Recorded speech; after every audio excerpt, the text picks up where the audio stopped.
Eleanor, a young writer with eyes full of dreams, arrived at Wych Elm Hill. The old mansion stood silhouetted against the stormy sky, a sentinel of forgotten stories. It was perfect. Eleanor had longed for a place to ignite her imagination, a place where the veil between reality and fantasy thinned.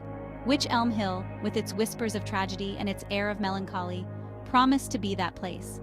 The mansion was a labyrinth of dimly lit corridors and echoing chambers. Dust-covered antiques whispered tales of bygone eras.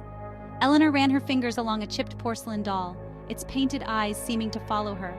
A thrill, both exhilarating and unsettling, shot through her. This house, she felt, held secrets, and she was determined to be their keeper. That night, Eleanor sat by the fireplace, a fire crackling merrily against the autumn chill. She opened her notebook, the blank page a challenge.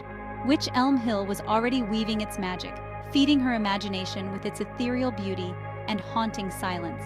The ghosts, she believed, were waiting to tell their stories, and she, their eager scribe. The mansion on Wych Elm Hill had a past shrouded in darkness. Locals whispered of a family torn apart by greed, their souls forever entwined with the estate. There were tales of a heartbroken woman who threw herself from the highest tower, her mournful cries still echoing in the wind. And then, the whispers of a shadowy figure, forever pacing the attic, his maniacal laughter a chilling reminder of the horrors that transpired within those walls. Eleanor, however, dismissed these tales as mere folklore, the product of overactive imaginations. She found a strange comfort in the mansion's isolation, in the way the wind howled through the eaves, sounding like a mournful dirge. It was all fuel for her creative fire. One evening, as Eleanor sat in the library, surrounded by leather-bound books and the faint scent of decay, she felt a cold draft. A shadow flickered at the edge of her vision, vanishing as quickly as it had appeared. A shiver ran down her spine. For a moment, she entertained the possibility that the mansion's grim history was more than just legend. But she quickly dismissed the thought, attributing it to the overactive imagination of a writer surrounded by such potent inspiration. After all, what was a good ghost story without a little bit of fear? As days turned into nights, the line between reality and imagination blurred for Eleanor. The silence of the mansion, once inspiring, became oppressive, punctuated by strange occurrences. Floorboards creaked beneath phantom footsteps. Whispers seemed to emanate from the walls, too faint to discern, yet undeniably present. Her writing flowed with an almost unnatural ease. Vivid scenes poured from her fingertips, tales of love, betrayal, and revenge. The characters, once figments of her imagination, began to feel disconcertingly real.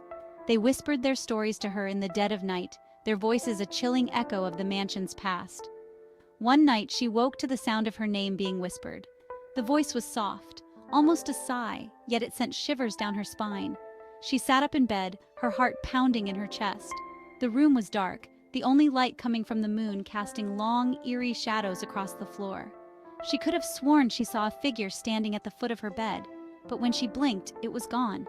Eleanor tried to rationalize, to convince herself it was just a dream. But a deep, primal fear had taken root in her heart. The mansion was alive, and it was communicating with her. The mansion seemed to awaken as Eleanor delved deeper into her writing. The ghostly occurrences grew more frequent, more brazen. Apparitions, translucent and shimmering, glided down the corridors. Their sorrowful eyes met hers, their ethereal forms exuding an aura of tragic longing. One afternoon, while researching local history for her story, Eleanor stumbled upon an old portrait in the attic. It depicted a family, their faces etched with a haunting melancholy. As she gazed at the painting, the figures seemed to move, their eyes locking with hers.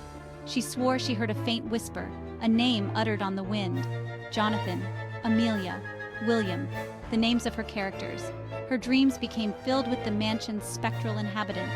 She danced with them in the grand ballroom, their touch icy cold, yet strangely comforting. They whispered their tales of woe, their voices a chorus of despair.